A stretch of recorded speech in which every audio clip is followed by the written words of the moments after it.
I'm Trinidadi, and let's queer up the worldview. Spain tops ILGA-Europe's 2026 LGBTQ+ rights ranking. Spain has overtaken Malta as Europe's top country for LGBTQ+ rights in ILGA-Europe's 2026 Rainbow Map. ILGA-Europe is the European region of the International Lesbian, Gay, Bisexual, Trans, and Intersex Association. The annual ranking evaluates 49 European countries based on laws and policies affecting the queer community. Spain climbed to the #1 position after introducing new legal protections, creating an independent equal treatment and non-discrimination authority, and fully depathologizing trans identities in healthcare.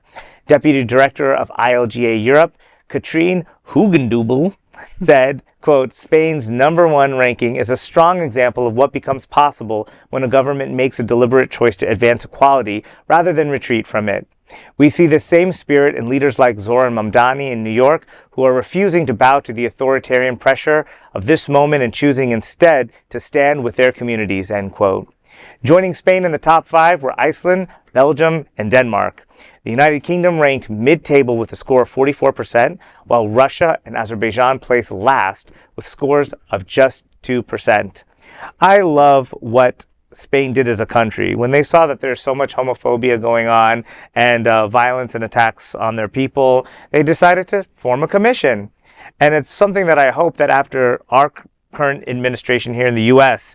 is hopefully out in the next few years, that we kind of turn the tables again and try to rectify a lot of the wrongs that have happened and to try to codify ways for this to not happen again. So much of what's going on now, it's never been like technically against the law, but we just never would do it because we know it's unethical. And like the founding fathers are like, we don't need to put this into law because it's common sense. Of course you would interpret it this way, but we see how our system can be abused. Yeah. And it's also worth noting when I was looking at this story is that even with these protections and them going the extra mile to protect their LGBTQ+ community, attacks on the LGBTQ+ community in Spain are on the rise. Mm-hmm. So I think maybe it's a chicken egg kind of thing where you see that it's happening and you're trying to do something to tamp it down, so we just need to be ever vigilant on that. And hopefully we can have more task forces around that are helping, that have power to try to curb all of this. I love Spain. So, Spain said equality is the assignment and actually understood what the hell that meant, Yeah. Meanwhile, America's over here fighting over drag queens, pronouns, and books.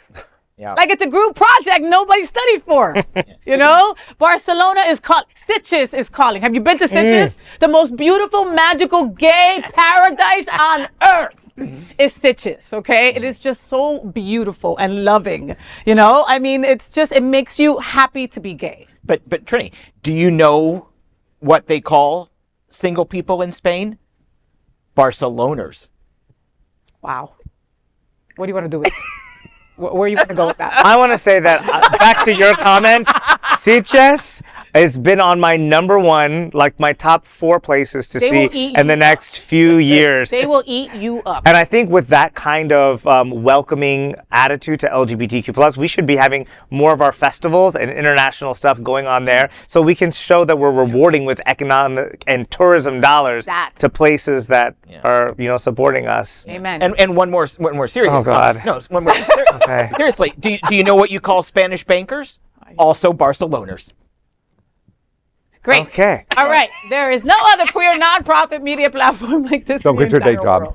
Support our LGBTQ stories by sharing them and subscribing to Queer News Tonight.